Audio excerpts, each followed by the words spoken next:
talking about a true southern plant that comes in an array of colors and grows anywhere from a foot tall to 10 feet tall. And this time we're not talking about crepe myrtles, we're actually talking about the azalea plant. They color southern landscapes in late spring. In order to ensure that bountiful display of flowers, we want to make sure that we're pruning it to maintain the proper size and also fertilizing it after it blooms. So typically when we talk about pruning azaleas, this isn't something that needs to be done every year. Really, we're just looking to maintain the shape and the form of the azalea. Sometimes you might have an azalea that gets a little large and you want to bring it back down into scale a little bit. So when you're looking at pruning an azalea, first of all, you want to make sure to remove any diseased or dead material.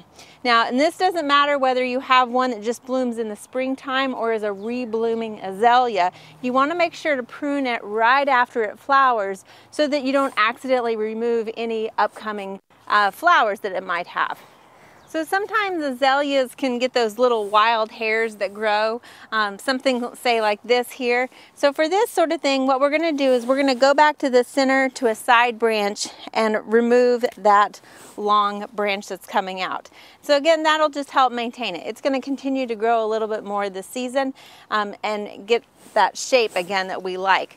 Now there's also another way of pruning, and that's just tip pruning. So again, if you're wanting just to take a little bit off, you can come back in here and just take a few inches back into the plant. And that'll help maintain it as well.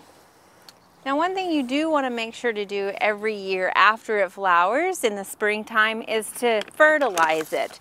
Because azaleas love rich organic soil, they also prefer moist but well-drained soil. They tend to do better on the eastern side of Oklahoma.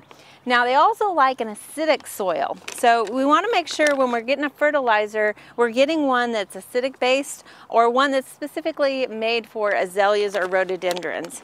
So we have some here, and for an individual plant, you want to put about 1/4 to 1/2 cup of fertilizer around the base of the plant. And you want to start about 1 foot away from the base of the plant and just kind of sprinkle that in a circle around the plant. Now again, you want to fertilize right after it blooms in the springtime, and you never want to apply fertilizer after August because that can possibly cause winter damage as the plant is starting to shut down.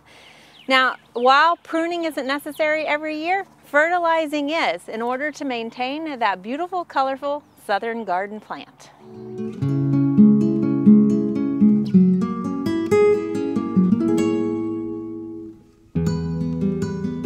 We hope you enjoyed this video. It's part of our Oklahoma Gardening YouTube channel.